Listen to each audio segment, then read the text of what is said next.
Hi, for those of you who don't know me, my name is Lucy Galeota and I'm a junior event management student here at LaSalle.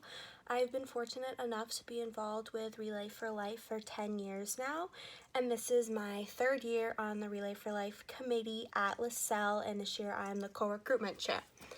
Unfortunately, everybody involved in this event has been negatively affected by cancer in some form or another. Tonight is a night that we can all come together and fight cancer. Like most of you in this event, there are specific reasons why I relay. Unfortunately, there have been numerous people in my life who have been affected by cancer. Some lost the fight, others have won the fight, and some are still fighting. When I had my first experience with cancer, I was only 6. I was told that my uncle was sick and that we were going into Boston to see him after his surgery.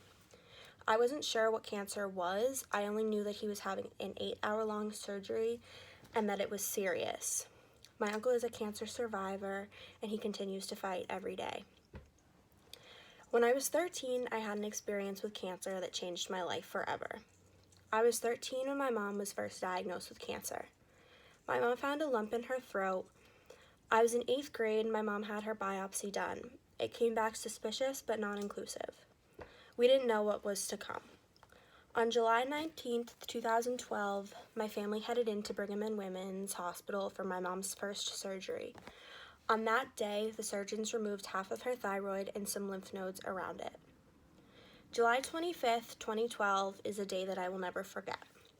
My mom, my brother, and I were on our way home from Target when we stopped at a local restaurant. My mom's phone rang.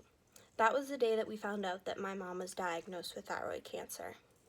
My mom had her second surgery on September 13th, and they removed the other half of her thyroid. When I was 13, I thought that my mom would have the surgery and be cancer-free right away. I was in 8th grade, and I had this dream that she would come into my school wearing a t-shirt that says, "I kicked cancer's ass," and she would tell me that she was cancer-free. Unfortunately, it took a little bit longer than that. On March 8th, 2018, my mom had her yearly doctor appointment with her endocrinologist. Her endocrinologist told her 5 years after the surgery, he would tell her that she's cancer-free. Now 6 years later, he told her, "You're as cancer-free as you can be without me actually telling you that you're cancer-free." My mom showed up to LaSalle when she came into my room. There were instant tears. I knew at that moment that my mom was cancer-free. My mom's life is forever changed. Although she is cancer-free, I see her struggle every day because she doesn't have her thyroid.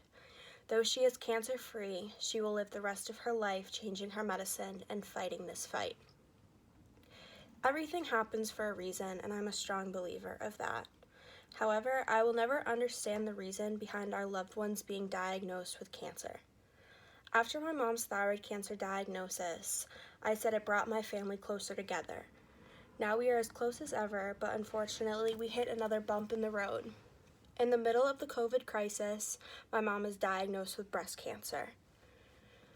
There will always be questions as to why we have to see our loved ones go through this. We will never know the answer.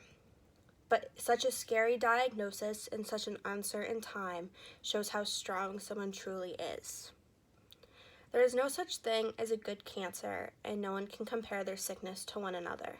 When my mom was diagnosed the first time, they told her that the type of thyroid cancer she was diagnosed with was treatable, and they gave her an excellent prognosis. When she was diagnosed with breast cancer, they also told her because it was caught so early that it was treatable and that she had an excellent prognosis. Every single person who has cancer or who has had cancer is fighting every day. Every person who has cancer is fighting a battle that nobody wants to fight and that nobody should fight. There are more than 100 types of cancers, and there is no question that some are deadlier than others. But whoever has cancer and beats it is a fighter and a warrior. Thank you.